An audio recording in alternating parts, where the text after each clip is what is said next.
喂，Andy，新喂年好！，hello，喂喂，一啲一，Andy，啲，哇，做咩有幾日冇見嘅？點解又去咗邊度啊？係啊，呢排唔係好夠標拍片哇，但係見啊，到今日都仲好多喎。係啦，咁啊比較平民啲嘅。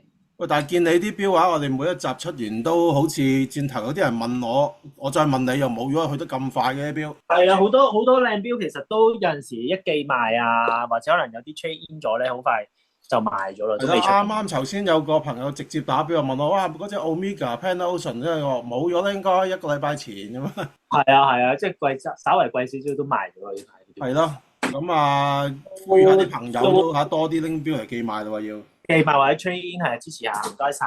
咁啊，哇，好多啊！今日就即係你攞自己啲標出嚟賣。唔係啊，唔夠標拍片喎，驚你真係。係哇，係啦，咁今日都有咁就十幾隻啊！歡迎大家嚟寄賣啦。咁就介紹今日嘅微使用品同埋二手俾大家啦。如果話降標多喎，第一隻就介紹呢一個精工嘅精通拿，係啦，哇，精通拿紅貓面，係啦，紅貓面呢一個就係啦，白面黑底啦，呢隻係啦，雙相信色圈。就都唔陌生啦。咁就紅貓面係呢隻精通拿係唔使入電嘅係咪？係啦，唔使熱電池嘅，咁就曬太陽就可以噶啦。呢一隻手錶呢又係玩款啦，係啦，簡單啲咯，係啦，咁就有兩隻嘅精通拿嘅，咁仲有一隻色就兩隻啊！係啦，藍色嘅，咦，個藍色係幾靚喎，藍面黑眼特別啲喎。係啦，嗰個就黑白熊貓啦，係啦，呢個就藍面跟住黑圈嘅呢一個係啦，精因為通拿兩隻係啦。都係二手嚟㗎。兩隻都係呢一個二手嘅，冇錯啦，係啦，咁就係啦，可以一齊報價俾大家嘅，係啦，咁啱得兩隻都咁巧啊，係咪同一個朋友寄賣㗎？係喎，你點知嘅？真係㗎。通常都係啊，呢啲可能係啲，我相信呢啲錶咧應該就好新淨啊，因為買得兩隻一樣款咧，都係買翻嚟擺多個戴嘅應該。好中意咯，同埋係啦，中意，不過中意完之後咧，可能又呢啲叫咩啊？動態收藏家，跟住又會換啲第啲嘢玩下，又拎出嚟又寄賣。係啦，兩隻嘅呢一個係啦，精通拿都咁啊，係呢一應該個睇嚟都好新淨㗎，咁有幾錢咧？都係 full set 嘅，咁兩隻錶佢每一隻就係呢一個2300蚊嘅，係啦，每一我隻2300蚊咋，咁又平喎，呢啲玩下款都要啦係啦，2300。係啦，二千三。每一隻就2300，係啦，中咁啊，意精中意嘅款通拿嘅朋友就就留意下啦。留意下啦，唔我相信呢需要日電池，啲係啦。一定係新淨嘅。如果你係同一個標誌放出嚟，係啦，40.mm啦，係啦，size 就係啦，都係啦，個 size 幾好嘅，好，係啦。咁啊，下一隻咧，下一隻就介紹呢一個梅花錶俾大家，未使用品嘅，咁呢一隻係女裝嘅梅花，係啦，少見喎，女裝梅花，都係 automatic 嘅，咁就係呢一個28mm嘅呢一隻梅花，28mm 藍色圈梅花 automatic，未使用係啦，品，咁就係啦，5G 大啦，成隻錶就全拋光為主嘅呢一隻梅花，係啦。機芯都係做埋呢一個透視底嘅，係啦，咁都係呢一個 Sellita 嘅 SW200機芯啦，係啦，咁都係啦，拋晒越南文嘅，係啦，機芯好，咁呢啲就係送禮之選啦，我相信係28mm 女裝梅花自動，係啦，冇錯。係啦，咁3692都係呢一個羅馬字嘅，咁呢一隻 automatic 嘅梅花28mm 有盒嘅。呢一隻未使用品價錢就係呢一個2000蚊嘅呢一隻梅花係啦，嚇2000蚊就未使用品都係，係啊，呢隻冇錯。喂，真係啦係送禮之，automatic 係啦，選喎，嗱，梅花瑞士牌子瑞士機係啦，真芯，係清楚啦呢隻。哇，Select 係啦，我哋200嚟嘅就喎。係啦，有興趣女裝手錶嘅就留意下啦，呢一隻5G 帶係啦，我哋就介紹下一隻嘅未使用品 Laco 俾大家，Laco，我嗰隻係德國錶啊，係啦，德國嘅手錶啦，呢一隻就藍面啦，係啦，呢一隻就嗱，係你喂呢隻呢係好大隻下喎， 41mm啊，呢隻仲有埋呢個42。洋葱的嘅係啦。嗱，42照講嗰個數字就好似唔係好大啊，但係呢一個設計咁大個錶面42其實都唔細㗎啦。係啦，咁就做咗呢一個噴砂嘅呢一個瓦鋼啦，係啦，咁就都係呢一個係啦鋼嚟嘅，就唔係鈦金屬。唔係太 OK，即係軍錶要防反光嗰啲設計啊。係啦，投視機芯啦，日本嘅呢一個精工機芯嘅係啦，咁都做埋有呢一個實心橋嘅係啦，噴砂鋼啦係啦呢一個係係啦，咁就係呢一個軍標嘅，咁就嘅軍標風格啦。係啦，冇日子，成隻標都係磨砂嘅，佢唔做拋光，因為軍標係咁。係啦，咁就係德國做嘅呢一隻 Laco，咁 automatic 呢一隻手錶42mm，佢嘅未使用品價錢就係3100蚊嘅，係啦，德國做嘅呢個軍標，係啦，有興趣就留意下啦。誒呢隻未使用品嚟啊？係啊，未使用全套 full set，有卡有盒。係啦，未使用品係啦，我哋就介紹下一隻嘅二手俾大家啦，係啦，中意軍標嘅朋友就留意下啦。好，下一隻就介紹呢一個Bulgari 嘅二手俾大家，潛水嘅 Bulgari 喎。呢隻竹節膠帶，2000米防水嘅 Bulgari 啊，因為厚嘢喎。2000米係啦，福型嘅玻璃啊，呢隻係。哇！呢隻厚啊 ，Bulgari 通常都好似薄薄地。膠帶狀態都幾好，即係有七八成以上嘅狀態。係啦，呢個原裝嘅 Bulgari 嘅竹節膠帶嚟嘅呢一隻係啦。最緊要啲膠冇龜裂。係啦，仲有蝴蝶扣係啦，咁滯嘅係啦，咁都係呢一個襪底啦，係啦。但係呢啲膠帶都有得配啊？有嘅，有得配嘅，唔使驚嘅。OK。係啦，咁就2000米深潛就6570 feet 啦，係啦，都係一個 automatic 嘅手錶係啦。單向嘅潛水圈係啦，呢一個係啦 ，size 就42mm嘅係啦，咁就 automatic 呢一款手錶就有天文台認證嘅，佢就係正標嘅，佢嘅二售價就係11800蚊嘅呢一隻 Bulgari 係啦，好11800啦，深潛 Bulgari 啊，真係少見啊！算係幾好噶啦，呢隻錶你睇個圈啊，個人嘅都好狀態。好，咁啊，有比較難深啲呢個狀態咯，呢隻錶就留意下啦。呢隻幾特別啊，通常都好薄。中意大錶就可以留意下呢隻啦。係啦，下一隻就介紹先俾大家先啊 U2 嘅手錶，就再高級啲啊 U2 添啊，潛水艇缸啊。係啊，44mm啊，呢隻好大隻。咦，呢個係咩原裝膠帶嚟噶？原裝嘅呢一個鮮嘅白色嘅膠帶，咁就係啦，剪咗 size 嘅呢一啲膠帶係啦。不過應該都夠嘅，因為標注本身都手比較大啲。係啦，強勁臂彎嚟嘅，咁標注都係。正常使用行者 U2 咪呢隻係咪？係啦，U2 都係呢一個2000米防水喎。不過但係都有得配噶嘛，先啲帶都。有得配嘅。好，咁呢隻白色嘅時間應該仲有代理嘅。44mm 配埋白色膠帶就比較 sharp 啲啦，夏天係啦。都新淨嘅隻錶，咁就玩佢嗰個潛艇桿啦，有1500個 flicker 啦。係，真係非常之硬淨啊！係啦，咁就僅次於陶瓷嘅硬度噶啦，呢隻錶，但係佢係鋼嚟噶。係 OK，咁就淨係跟一條膠帶。係啦，咁就跟呢一條原裝嘅白色膠帶啦，係啦。咁呢一隻先 U2 佢就係正標嘅，呢一隻手錶嘅二售價就係11800蚊嘅，係啦，呢一隻先。OK，咦，同阿 Bulgari 一樣價錢喎。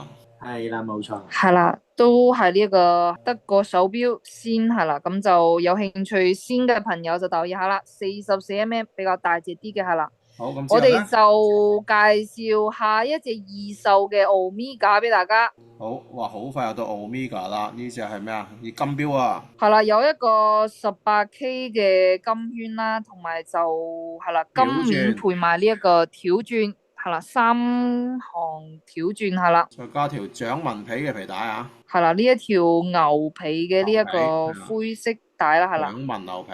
都係呢一個襪底啦，係啦，咁就比較薄身啲嘅呢隻手錶，係一隻 automatic 嘅手錶嚟嘅。automatic 金面鑽石條啊，係啦，見到金嘅位置就係金啦，包括巴的啦，同埋佢嗰個圈都係18K 嚟嘅。係啊，36mm啦，呢一個 size 係啦。係啦，佢個條鑽就係用3粒鑽石形成噶啦個 index，同埋有埋呢一個天文台認證。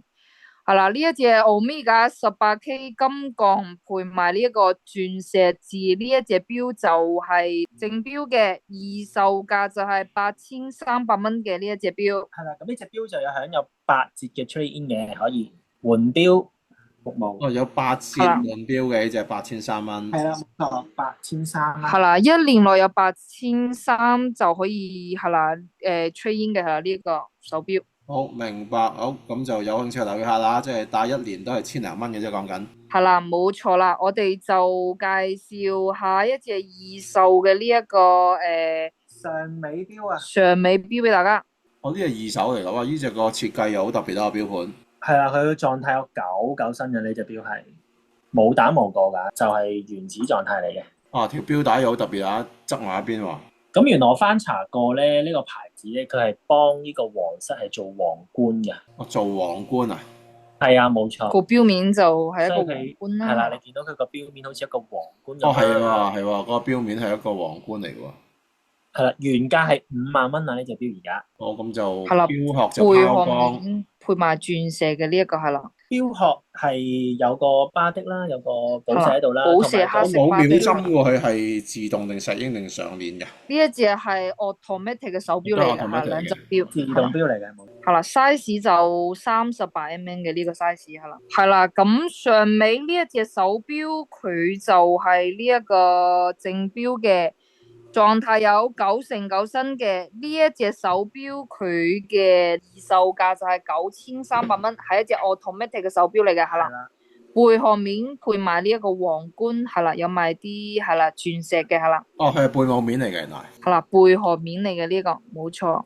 非常抵玩呢一隻。好，咁啊，有興趣呢隻咁特別嘅牌子，留意下啦，個錶盤又幾靚啊，有個皇冠喺度。係啊，貝殼嘅皇冠啦。好，係啦，我哋就轉 index 介咁啊，下一隻咧紹下一隻嘅微使用品嘅 Bulgari 俾大家。又有 Bulgari 嗰啲微使用品啊？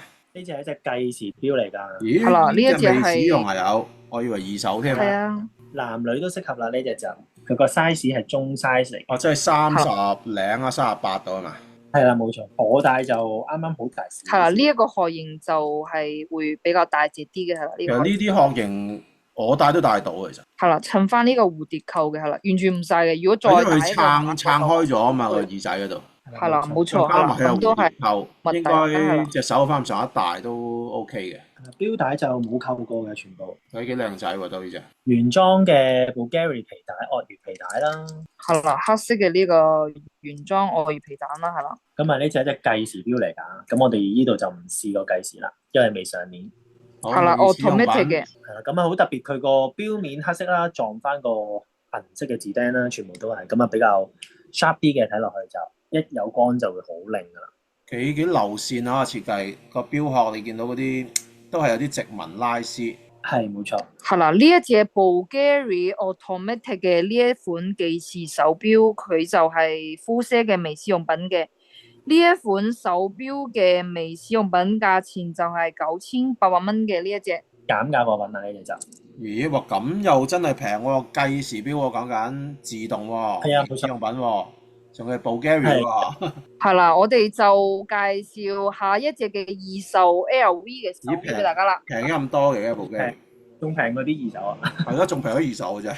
LV 嘅呢一個係啦，老花嘅錶面配埋呢一個係啦，老花錶帶。哇！呢隻就唔使講嘢，個賣點一定唔係個機芯啦，一定係個老花面同老花帶啊。係啦，同埋係啦，簡單啲咯，係啦，石英錶就係啦。呢個係呢隻大裝嚟㗎，呢隻39.5啊，呢隻男裝嚟啊。呢個玩 LV 皮啦。係啦，都係女裝都有快嘅，我哋都有女呢一個裝，即係有錶帶啦，係啦。哦，咁唔係呢個39，其實女士戴都戴到嘅。男女都得㗎，佢一錶兩份戴都得嘅。兩份戴係啊。呢個石英錶係啦。呢隻幾唔錯，配呢條帶。係啦，咁就非常 LV 啦，係啦。喂，如果佢搭埋嗰條黑色嗰條LV 膠帶咧，即係兩個戴法仲好睇。係啊，佢可以㗎，佢可以加錢配㗎。係啊，嗰條 LV 黑色嗰條 LV 膠帶都靚。不過當然而家呢個皮面襯翻呢個啡面啡帶，咁啊更加好睇。係啦，呢一隻 LV 佢就有盒嘅。呢一款手錶嘅二售價就係11200蚊，咁就狀態有9成9新，係啦，錶帶就係呢一個微使用品嘅，係啦。個微使用品錶帶11200。係啦，中意 LV 手錶嘅就留意下啦。呢一隻就錶帶你散買都唔平喎，即係就咁買一條 LV 咁樣嘅錶帶。幾千蚊咯，我諗二三千咯。都要啊 LV 皮。係啊，專門店都要三幾千都走唔甩嘅，淨係條帶。我哋就介紹下一隻二手嘅呢一個雷蒙威俾大家。雖然係雷蒙威，但係要留意下啦，我覺得幾靚嘅隻錶。雷蒙威話哇好金喎，真係成隻金嚟㗎。一隻超薄嘅石英錶啦，條帶好特別喎。但係咪成隻750嚟㗎？唔係，呢隻錶咧係鍍金嚟嘅。我鍍金我係18K 嘅包金。包金，即係唔係實金啊？包金。係啦，冇錯。但係呢隻錶有10個米銅㗎，都佢個金嗰個都厚㗎，同埋好重嘅隻錶。即係都有寫埋。即係佢咁樣鍍法，即係基本上唔會得色先啦。都好實，同埋咧佢嗰個 design 咧有少少似第一代 Polo 伯爵嘅 Polo 嗰隻錶。因為咁講，如果你話呢隻係真係實金嘅話咧，我相信即係10零萬走唔甩嚟。如果真係實金嘅話，係啦，一定啦。係啦，咁呢嗰隻 Polo 就難揾啦。係啦，咁呢隻包金咁就冇咁大壓力，我相信個價錢會輕鬆啲嘅。係啦，襯翻有11粒嘅呢一個鑽字啦，係啦。但係呢隻個 size 應該係女裝嚟啊。size 就32mm 嘅，係啦，咁就係啦，其實就 OK 嘅呢個 size。我之前有個女仔客就係戴住呢隻錶，跟住佢叫我幫佢換電咯。換電，但係佢戴得超靚嘅啫，係啊，冇錯。OK。好靚啊！呢條錶帶係啦。係啊，佢手工真係好做得幾好。其實佢個重點好似真係條錶帶喎。係啊，同埋以前呢個牌子係勁噶嘛，我想講。雷蒙威係啲老牌嘅，出名。以前係啊，以前係勁喎。唔係咁佢係出名嘅一個牌子都，即係啲老牌嚟嘅。係啦，呢一隻雷蒙威佢就係正標嘅，二售價就係4500蚊嘅，係啦。4000蚊啫。冇錯，係。咁啊，都抵玩下。係可以留女裝，我覺得都值得玩呢隻錶。係當手鐲咁樣戴法啦，真係。係啦，唔好介意佢石英咯，就係咁。係啦，兩針錶就戴得呢啲錶款都冇乜所謂㗎啦，其實。因為應該好多隻錶㗎啦，呢就。係啦。係啦，我哋就介紹下一隻二售嘅呢一個野馬俾大家。野馬錶啊！野馬踢波嘅好似。呢個就藍面配埋呢個黑色圈嘅呢一個係啦。哇！呢個卜面喎 ，Superman 啊，呢隻好似叫係咪？係啦，係 Superman 嚟㗎。冇錯啦，呢個就係卜面嘅。呢隻藍都幾特別咧，隻藍。係啦，嗰個標圈都做埋呢一個係啦，有塊玻璃。佢成隻標個設計有啲復古 feel 啊，係做到嗰啲字釘咧係嗰啲懷舊嗰啲，係啦，好舊嗰啲復古嗰啲字釘啊，落琴啊嗰啲咯。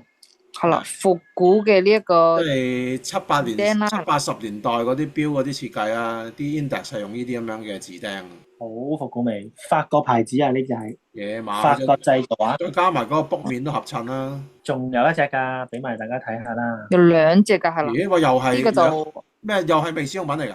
呢個黑圈黑面係啦，係二手嚟嘅。兩隻二手真係又係同一個標誌啦。係啦，冇錯。咁我又即係預測到呢兩隻錶又係真係同新錶分別不大嘅應該。呢隻反而有少人知喎，嗰隻就新好多。係啦，呢隻黑圈黑面就可能個標主中意戴呢隻多啲嚇，因為又係嗰句啦，即係同一個標主買得同款嘅兩隻咧，應該都係擺多個戴噶啦。係啦，一隻黑圈黑面，一隻藍面嘅呢一個。黑面就可能比較襟睇啲。藍面係未使用品嚟㗎嘛？藍面就係啦。未使用品狀態啦，係啦，呢個係啦，野馬係啦，係啦，黑圈黑面就會係啦，有使用過啦，係啦。但係個款兩隻款有少少唔同嘅喎，藍圈藍面個比較復古啲喎。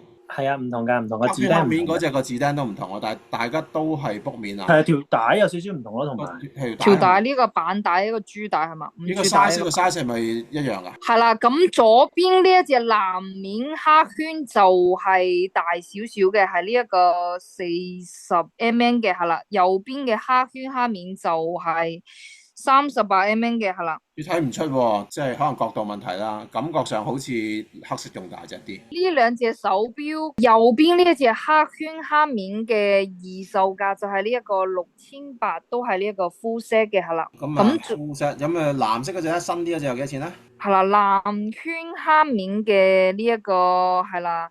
二售價就係8500蚊嘅，係啦，接近呢一個未使用品狀態嘅呢一個8500、6800。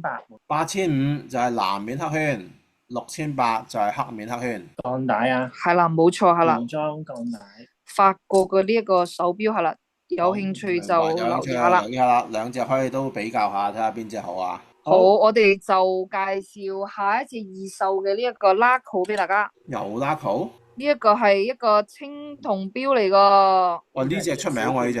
銅綠噶呢個係啦。銅呢個 Laco 出名喎。咦，係咪有個咩 number FL 唔知乜乜㗎？係啊，FL 2383。係啊，FL 2383係啊，呢個有段歷史喎，不過呢度就詳細就唔多講啦，大家上 Google search 下啦。你開一集講下咯。係啦，唔係我講過嘅曾經，你見我一開始我同你講係咪有個 FL number，大家知呢個係有個意思㗎，詳細我都唔記得咗，但係上網我睇過嘅係嗰啲有關啲軍事嗰啲意思㗎嚇。係啦，中意銅錶呢就要留意下啦。原裝 Laco 嘅錶扣係啦，原裝嘅呢個錶帶係啦，啲軍士咪應該熟㗎啦。呢個 FL 唔知咩3咩883個 number 係有啲意思㗎。全球93隻啊，呢隻錶。97隻啊。97隻 ，sorry。係啦，限量版97係啦，巴德嘅呢隻係德軍㗎嘛。冇錯啦，係啦，呢一個 Laco 就係啦42mm 嘅呢隻 Laco 係啦，有埋呢個氧化得。係啊，氧化得好靚啊呢隻。呢隻有啲味道都係 automatic 手錶。97啊，呢隻係 Laco 97。有啲味道啊呢隻，仲要配即係青銅配綠面就真係冇得輸啊！嗱，仲要係呢一個咩 B 面係嘛？係啦，呢隻唔錯，呢隻幾靚仔。係啦，呢一隻 Laco 青銅嘅呢個特別版，佢就係 full set 嘅，二售價就係6500蚊嘅。好，6500蚊咁啊！中意青銅軍錶呢隻錶有860上。係啦，2022年12月嘅呢一隻有簽名㗎。有晒天文台嗰啲係逐隻整㗎，呢一個係。係啦，28800出高頻邊嘅 COS 有少少唔同㗎呢隻錶。係啦，中意 Laco 銅錶嘅就留意下啦。我哋就介紹下一隻嘅手錶俾大家。下一隻就介紹呢一個咸美特俾大家，係啦，呢一個咸仔。咸仔嘅呢一個係啦，熊貓眼啊，係啦，面熊貓啊，咸仔嚟講呢隻係屬於咸仔相對高級翻少少嘅版本啊。係啦，咁就側邊有呢一個係啦，撳掣嘅呢一個日期啦，係啦，按條嘅襪底啦，都係呢一個係啦，咸仔嘅襪底係啦，錶帶都係咸仔嘅呢一個係啦，牛皮帶係啦。特別在就係兩隻眼啊，呢隻錶。原裝嘅呢個佢個比例上係個盤好似幾大啊，嗰兩隻眼。新裝咧就好似再大隻啲嘅。哦，新裝再大啲。係啊，42mm啦，咁就用緊咸仔嘅呢一個 H31機芯啦，係啦，有呢一個60小時動力儲存嘅，係啦，秒針擺咗喺呢一個9點位置嘅，咁狀態有呢一個9成9新啦。呢一隻咸美頓佢就係呢一個 full set 嘅，二售價就係呢一個7500蚊嘅，係啦。好，7000蚊呢個黑面熊貓啊。係啦，原價就17000幾啦，係啦，呢一隻限牌係啦，7500蚊而家嘅二售價係啦。好，咁啊有興趣個黑面熊貓去留意下啦。好，我哋就介紹下一隻嘅勞力士俾大家，係啦，呢一個就係又到勞力士出場啦。Oyster Perpetual 369啊。哦，呢隻女裝嚟喎。31mm 係 boy size 啊，男女都可以嘅。OK。boy size 31。boy size 好得意啊！而家啲錶咧戴住咧睇唔到條鋼帶噶嘛，即係正面睇唔到噶嘛。31咧係會睇到，31mm 睇到條鋼帶，係你會睇到條，你會睇到自己條鋼帶咯，係啊，冇錯。係 OK，即係錶頭細啲相對。係啊，冇錯。好，咁呢隻就咦都係密窿喎。係啦，都係密窿嘅呢隻。我就啱真係好似我睇人啦呢啲就。好似呢個縮細咗嘅 Explorer 咁，我感覺都係一個369白金字釘啊。冇錯。係啦，呢一隻勞力士嘅 Oyster Perpetual 369就係正標嘅。呢一隻手錶佢嘅二售價就係26500蚊嘅，係啦，狀態都好新淨嘅，係啦。 22000蚊。係有8折嘅 trade-in 啦。係啦，有8折嘅 trade-in。好，8折 trade-in，咁呢隻就細裝啊，31mm 369，20000零蚊啫。咁啊，中意 Explorer 款，但係又可能想細隻啲咧，咁呢隻都係一個選擇啊。半隻 Explorer 嘅價錢喎，呢隻係。係啊，冇錯，呢隻係抵玩，因為好少光頭圈，好少光圈嘅，好少。係啊，相對似 Explorer 咯，同埋有個369字釘啊嘛。咁我就會運動啲咯，有個光圈。係。即係有光圈嘅錶感覺就會冇咁即係冇咁即日用啲咯。係啊，光圈係啦我跟哋板帶啊，定律嚟嘅。係啦，咁9埃圈咧就係跟珠帶。係啦，啊，通常暴龍哥話齋啲定律嚟㗎，係啊定律嚟㗎。係定律嚟㗎嚇。好咁啊，之後仲有冇啊？哇，第16隻啦，而家係。係啦，呢一隻係鋼王嘅呢一個仲有啊？呢160隻都係㗎。係啦，呢一隻勞力士嘅呢一個第17隻咯喎，勞力士嗱定律嚟㗎，呢九個就係瓦圈9配瓦埋呢個圈配珠絲帶啊，帶啊，呢隻係舊裝嘅勞力士1601係冇打磨過㗎，係係原汁原味的。係啊，呢啲錶就冇打磨過，反而會受歡迎啊。哦，呢啲帶都好特別啊，釘帶啊我，哋叫花花生帶生帶，哇比較舊啲對啲嘅。係啊，真係原汁原味啊。都係鋼王。有啲人叫炮仗帶咯，不過比較對啲嘅，但係其實係咁樣嘅呢啲帶，唔需要去夾直嘅，係咁樣。正常順其自然啦，呢啲又係。係啊，冇錯。咁都係 K 金圈啦，即係佢白金嚟嘅呢個。咁佢特別在呢隻就係嗰個黑色嘅粉面啊，呢隻係。黑色粉面，即係灰灰地啦，叫做。係咯，即係少少氧化咗。咁啊，原汁原味啦呢隻就。九瓦圈都好閃啦，18K 嘅白金九瓦圈。好，咁呢隻應該有翻咁上下歷史啊，應該都係正標嚟係嘛？係啦，呢一隻鋼王1601就係正標嘅，呢一隻手錶佢嘅二售價就係35,500蚊嘅，係啦。好，35,500正標，呢隻係咪30嘅34啊36mm嘅呢一隻？36，係啦咦，36啊 OK 喎，36。中意古董，黑粉其實面係啦。都係睇中個面嘅啫，如果玩到。因為36呢個 size 都 OK 喎，男裝都男女都可以啊，偏男少少。冇錯啦，係啦，中意鋼王嘅就留意下啦，我哋就介紹下一隻。喂，仲有啊？即係未使用品嘅呢一個買咩啊？哇，第18隻喎， Lucky 哇咩嚟㗎？小蜜蜂係嘛？咁有趣套數嘅。但係佢好得意嘅，較時間你就可能睇到佢有幾得意啦。哦，嗰個翼會飛係喎，喎，隻翼會喐㗎喎。係啦，有冇聲嘅一個鐘跳一下應該咯，冇聲嘅。係啦，會搞鬼啊！跳嗰下會聲咯，係咯。係啊，我都啱啱知道呢隻錶㗎。咦，好特別喎，好似有啲似嗰隻咩嗰隻小丑錶咁樣啊？仲有兩隻眼係咪好似小丑係咁樣㗎嘛？嗰陣時係啊，好似類似咁上下一碌啊，都幾特別啫。喂，都唔細隻啊，睇落去個樣都，哇！仲有3個蜜蜂喺個錶三頭係啦個蜂添啊，好過癮喎呢隻。 ，E 係啦，E 係啦，呢隻係陳列品啊，未使用嘅，未使用品係啦，一個都有保養嘅，係啦。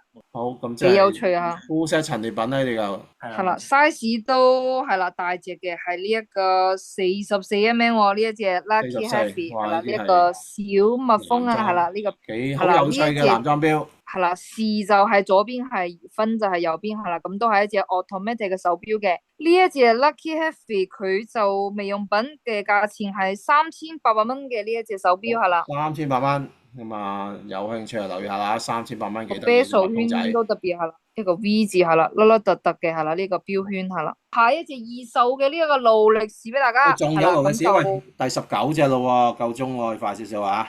呢一隻就係勞力士嘅呢一個 Day Day 嘅。哇，好得意呢隻錶，佢有2個1字嘅喎，係嘛？11嗰度一個啦，跟住冇咗12啦，跟住有2個9字嘅喎，個6字變咗有9字喎，個 index。係喎，呢兩個位置同埋係啦，呢兩個位置。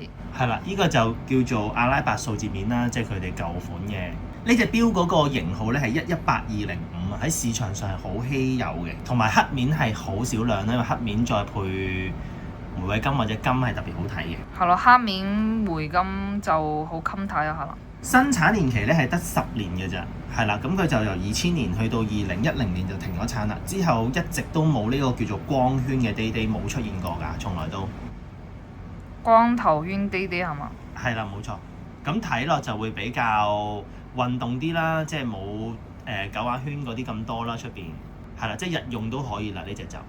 比較係啦 sporty 啲嘅係啦 Day Day。曾經我有去上網 search 過呢隻錶咧，咁其實就係同呢個無間道二啊，吳鎮宇啊戴過嘅同款手錶嚟嘅。成隻錶狀態都好新淨嘅係啦。咁呢一個手錶就有啲咩配件啊？呢啲呢隻錶咧就係單錶嚟嘅，咁咧就有2026年嘅保養上行後嘅保養卡啦，咁就延長咗保養就2年嘅，即係綠卡啊，簡單啲就係。好啊，呢一隻手錶佢嘅二售價係192000蚊，係啦，呢一隻就係啦，有上行卡係啦，仲有2年嘅呢一個原廠保養嘅係啦。係啦，標價係11格啊，要講明係11格。咁呢隻錶有9折嘅回收嘅。係啦，1年內有9折回收嘅呢一款勞力士玫瑰金滴滴係啦。係啦，冇錯。咁有興趣可以嚟望下啦。呢隻係比較稀少嘅呢隻款，仲要係玫瑰金。條帶都好值嘅係啦。我哋就介紹彩蛋俾大家係啦。咁啊，嚟彩蛋最後一隻啦。好哇，仲有彩蛋添，哇！真係破咗紀錄喎，第20隻啊，而家係。係啦，彩蛋係呢一個精工嘅呢一個橙面係啦。精工橙面仔位就都唔使多講啊。咁啊，橙面嚟講，精工通常都係 J 版先用橙面㗎。係啦，呢一隻錶就41蚊係啦，星期加日曆係啦，呢一個彩蛋價就係呢一個900蚊嘅呢一隻。900蚊嚟隻橙面精工，咁啊做一個圓滿嘅完結啦。今日哇，非常之精彩，20隻錶啊，真係喂，未試過咁多又破紀錄啦！破紀錄喎！好啦，哇！今日臨尾仲有隻咁樣嘅金撈添，哇！厲害厲害！咁啊，貴精不貴多啦，今日。以為呢隻未出場，下晝出場呢隻。咁好啦，今日時間差唔多啦。咁啊，有興趣嘅朋友記得左上個 WhatsApp 流標啦。今日已經過晒鐘啦，我哋下次有咩新錶手錶，就同大家喺度見面啦。喂，但係記得有錶攞嚟寄買喎，呢度啲錶去得好快真係。好多謝大家。多謝，好啦，拜拜。拜拜。